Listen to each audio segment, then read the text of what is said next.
நண்பர்கள் அனைவருக்கும் வணக்கம்.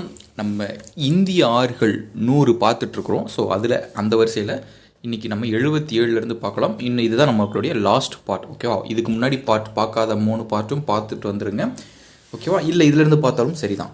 சரி பாருங்கள். Ujjain is situated on the bank of, அதாவது உஜ்ஜைன் அப்படிங்கிறது வந்து எந்த நதியின் பக்கத்தில் வந்து இருக்குது அப்படின்னா ஷிப்ரா ரிவர். ஓகேவா? 78 பாருங்கள். கிராண்ட் கேனியான் ஆஃப் இந்தியா எதுன்னு கேட்குறாங்க. கிராண்ட் கேனியான் ஆஃப் அது வந்து காந்திகோடா அப்படிங்கிறது தான் என்னது கிராண்ட் கேனியான். அடுத்து 79 பாருங்கள். Walayar dam is situated in எந்த இடத்துல இருக்குது அப்படின்னு கேட்குறாங்க. வளையார் டேம் அது நம்மளுக்கு தெரிஞ்சிடும், பேர்லேயே நம்மளுக்கு தெரிஞ்சிடும். அப்போ வந்து கேரளாவில் இருக்கக்கூடிய பாலக்காடு. ஓகேவா? பாலக்காடில் தான் இருக்குது.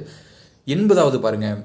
Most polluted river of India என்ன சொல்கிறாங்க, அதாவது இருக்கிறதுலே மாசடைந்த ரிவர் எதுன்னு கேட்குறாங்க. ஆறு அப்படின்னு பார்த்தீங்கன்னா அது யமுனை நதி தான் ரொம்ப மாசு அடைஞ்சிருக்குன்னு சொல்கிறாங்க. சரியா? அந்தளவுக்கு பொல்யூஷன் அங்கே, ஏன்னா நார்த் இந்தியாவில் பாப்புலேஷன் உங்களுக்கு அதிகம். ஸோ அதுபோல் அங்கே லிட்ரேசி ரேட்டும் கம்மி. ஸோ இதில் வந்து ஒரு ஆறு பற்றி கேட்குறாங்க மெயின்ஸில் அப்படின்னா அது எப்படிலாம் நம்ம எழுதலாம் அப்படிங்கிறதுக்கு இது ஒரு உதாரணம். சரியா? அங்கே வந்து பொல்யூட்டன் அதிகமாக இருக்கிறதுக்கு காரணம் பாப்புலேஷன் அதிகமாக இருக்குது, அந்த கல்வி அறிவு வந்து ரொம்ப கம்மியாக இருக்குது. இந்த மாதிரி நிறையா பாயிண்ட்ஸ் போட்டு நம்ம எழுதலாம். அடுத்து 81 பாருங்கள். ஆரிஜின் ஆஃப் சாம்பல் ரிவர். ஓகேவா? அதாவது சம்பல் அப்படிங்கிற நதி வந்து எங்கே உற்பத்தி ஆகுதுன்னு கேட்குறாங்க. மத்திய பிரதேஷ். இந்த சாம்பல்ங்கிறது என்னது, கங்கை நதியோட ஒரு கிளையாறு தான். அடுத்து 82 பாருங்கள். மஞ்சிரா ஆறு வந்து அதோடைய ட்ரிபியூட்ரி என்னென்னு கேட்குறாங்க. கோதாவரி தான். சரியா? அப்போது கோதாவரியோடைய துணை ஆறு எது? மஞ்சிரா ரிவர். அடுத்து பாருங்கள் 83.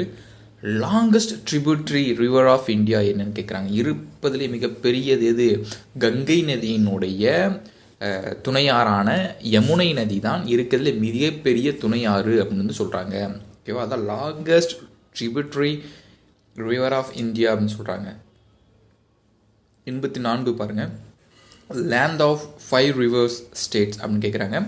லேண்ட் ஆஃப் 5 ரிவர் ஸ்டேட்ஸ் அப்படின்னு பார்க்கும்போது அது பஞ்சாப் தான். சரியா? பஞ்சாப் தான் என்ன சொல்கிறாங்க, லேண்ட் ஆஃப் 5 ரிவர் அப்படின்னு சொல்கிறாங்க. 85 பாருங்கள். Longest river of the world அப்படின்னு கேட்கும்போது நைல் நதி இருக்குது பாருங்க, அதுதான் இருக்கிறதுலே உலகத்திலே மிக நீளமான நதி அப்படின்னு சொல்கிறாங்க. ஓகேவா? இது எங்கே இருக்குது? ஆஃப்ரிக்கா அப்படிங்கிற நாட்டில் வந்து இருக்குது, கண்டத்தில் வந்து இருக்குது. 86. Eastern most tributary of Indus அப்படின்னு கேட்குறாங்க. அதாவது கிழக்கு பக்கம் இருக்கு இல்லையா, அந்த கிழக்கு பக்கத்துலேயே இருக்கக்கூடிய மிகப்பெரிய சிந்து நதியினுடைய துணையாறு எதுன்னு பார்க்கும்போது அது சட்லஜ் நதி தான். ஓகேவா? 87 பாருங்கள், எப்படிலாம் கேள்வி வந்து கேட்பதற்கான வாய்ப்புகள் வந்து இருக்குதுன்னு. லாங்கஸ்ட் ரிவர் ஆஃப் ஏசியான்னு கேட்கும்போது நம்ம ஏசிய கண்டத்தினுடைய மிக நீளமான நதி அப்படின்னு பார்க்கும்போது யாங்சே அப்படிங்கிற நதி தான் இது சீனாவில் ஓடுது. அந்த நதி தான் இருக்கிறதுலே மிக நீளமான ஏசியாவில் நதின்னு சொல்கிறாங்க. 88வது பாருங்கள். Longest river of South America அப்படின்னு கேட்கும்போது அது அமேசான். ஓகேவா? Longest river of South America Amazon தான். வட அமெரிக்கா, தென் அமெரிக்கா இது ரெண்டுமே ஒரு கண்டம். ஓகேவா? அதில் வட அமெரிக்காவில் பார்த்தீங்கன்னா என்ன இருக்கும்? அமெரிக்கா, மெக்சிகோ, கனடா இதெல்லாமே இருக்கும். நம்ம தென் அமெரிக்காவில் பிரேசில், சிலி, அர்ஜென்டினா அந்த மாதிரி நாடுகள்லாம் இருக்கும். ஸோ அப்போ அந்த பிரேசில் அப்படிங்கிற நாட்டில் தான் என்ன நதி ஓடுது? இந்த அமேசான் அப்படிங்கிற நதி ஓடுது. உலகின் நுரையீரல் அப்படின்னு கூட சொல்லலாம், ஏன்னா அவ்வளோ மரங்கள் வந்து அங்கே இருக்குது. ஓகேவா? அடுத்து 89. லாங்கஸ்ட் ரிவர் ஆஃப் ரஷ்யா அப்படின்னு பார்க்கும்போது ஓபி. ஓகேவா? ஓபி நதி லாங்கஸ்ட் ரிவர் ஆஃப் ரஷ்யா. 90 பாருங்கள். ஆஸ்மான் சாகர் டேம் இசின் எங்கே இருக்குன்னு கேட்குறாங்க. இது வந்து ஆந்திர பிரதேசமில் வந்து இருக்கக்கூடியது. 91 பாருங்கள். Longest river of peninsular India, அதாவது தீபகற்ப பீடபூமியில் மிகப்பெரிய இது என்னன்னு கேட்குறாங்க. அதாவது பெனிசுலார், அதாவது தீபகற்பம்னா முதல் என்னென்னு தெரிஞ்சுக்கோங்க. அதாவது தீபம்னா என்னது? 3 சைடுமே வந்து கடலால் சூழப்பட்டது தான் என்னது? தீபகற்பம். அப்போ longest river of peninsular India அப்படின்னு பார்க்கும்போது கோதாவரியை தான் என்ன சொல்கிறாங்க? பெனிசுலார் ரிவர் அப்படின்னு சொல்கிறாங்க. Longest river of peninsular. அடுத்து மகாநதி ரிவர் ஹவுஸ் மோஸ்ட்லி த்ரூ ஒடிசா. ஓகேவா? அதாவது மகாநதி ரிவர் எதில் வழியாக ஓடுது அப்படின்னு பார்க்கும்போது ஃப்ளோஸ் மோஸ்ட்லி த்ரூ ஒடிசா வழியாக தான் ஓடுது. 93 பாருங்கள். Which river is known as lions mouth அப்படின்னு சொல்கிறாங்க. அதாவது லைன்ஸ் மவுத்னா என்னது? சிங்க வாய். இப்போ சிங்க வாய் போன்று விழிந்திருக்கக்கூடியது வந்து சிந்து நதி தான் சொல்கிறாங்க, இண்டஸ் ரிவர். அதுதான் லைன்ஸ் மவுத்னு சொல்கிறாங்க. லாங்கஸ்ட் ரிவர் ஆஃப் பெனிசுலர் இந்தியான்னு கேட்டால் அது வந்து கோதாவரி. 94 பாருங்கள். Main tributary of Tungabhadra. ஓகேவா? துங்கபத்ரா நதியினுடைய மெயின் எது அப்படின்னு கேட்குறாங்க, அதாவது துணையாறு கேட்குறாங்க. கிருஷ்ணா. ஓகேவா? மெயின் ரிவர் ஆஃப் துங்கபத்ரா, அதாவது கிருஷ்ணா நதியினுடைய முக்கியமான ஒரு நதி அப்படின்னா துங்கபத்ரா தான், கிளையாறு, துணையாறு. அது Charminar is located near which river அப்படின்னு பார்க்கும்போது முசி. எந்த நதியின் பக்கத்தில் வந்து சார்மினார் அப்படிங்கிற அந்த ஒரு கோவில் சொல்லுவாங்க தெரியுமா, அது வந்து இருக்குதுன்னு பார்த்தீங்கன்னா முசி நதிக்கு பக்கத்தில் தான் இருக்குது. 96.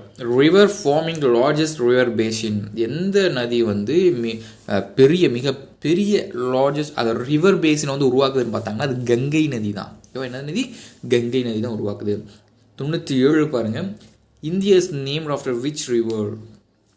இந்தியா வந்து எந்த ரிவரால், அதாவது நேம் ஆஃப்டர் விச் ரிவர், எந்த நதி வந்து இந்திய நதியிலிருந்து எந்த நதியை வந்து இந்தியான்னு பேர் மாற்றினாங்க அப்படின்னு கேட்குறாங்க. ஸோ வந்து சிந்து நதி, அதாவது இண்டஸ் அப்படிங்கிறது தான். ஓகேவா? இந்தியா வந்திருக்கலாம் அப்படிங்கிறது இது வந்து ஒரு அன்அஃபிஷியல் தான், அஃபிஷியலாலாம் எதுவுமே கிடையாது. ஓகேவா? 98. Sabarmati river flows through. எந்த நதியின் குறுக்க வந்து, அதாவது எந்த மாநிலத்தில் வந்து ஓடுதுன்னு கேட்குறாங்க. சபர்மதி நதி குஜராத் தான். ஓகேவா? இது எல்லாமே எங்கே, நம்ம அரபிக்கடலில் கலக்கக்கூடிய நதிகள் இதுகள் எல்லாமே. அதாவது இந்த நர்மதை, தபதி, இந்த சபர்மதி இதெல்லாமே எங்கே கலக்கும்? அரபிக்கடலில், அதாவது வெஸ்ட் நோக்கி பாயக்கூடிய நதிகள் இதெல்லாமே, மேற்கு. 99. பெட்வா ரிவர் ஃப்ளோஸ் த்ரோ உப்பி, அதாவது உத்திரப்பிரதேசம் சொல்லக்கூடிய தமிழில் உத்தரப்பிரதேஷ். பெட்வா ரிவர் எங்கே ஓடுது? உத்தரப்பிரதேசில் வந்து ஓடுது. 100. கடைசி கேள்வி பாருங்கள். Cuttack city is located on which river அப்படின்னு கேட்கும்போது மகாநதி. கட்டாக் நதி எதில் இருக்குது? மகாநதி. நல்லா ஞாபகம் வச்சுக்கோங்க. சரியா? ஓகே. இப்போ நம்ம வந்து 100 ஆறுகள் பார்த்தாச்சு. நீங்கள் இதை மட்டும் பார்த்தாலே போதும், ஏன்னா இதில் எல்லாமே மேக்ஸிமம் கவர் ஆகிருக்கும். சரியா? அது போக நீங்கள் 10th ஸ்கூல் புக்ஸ் இருக்குது பாருங்கள். 10th ஸ்கூல் புக்ஸில் இருக்கக்கூடிய முதல் பாடம் 10th. ஸோ அதில் வந்து துணை ஆறுகள் அதெல்லாமே கொடுத்துருப்பாங்க. அந்த துணை ஆறுகளை சும்மா நீங்கள் லைட்டாக வாசிச்சுட்டு போயிருங்க, ஏன்னா அதுலேருந்து கொஸ்டின் கேட்கறதுக்கு வாய்ப்பு இருக்குது. ஓகேவா? தேங்க்யூ.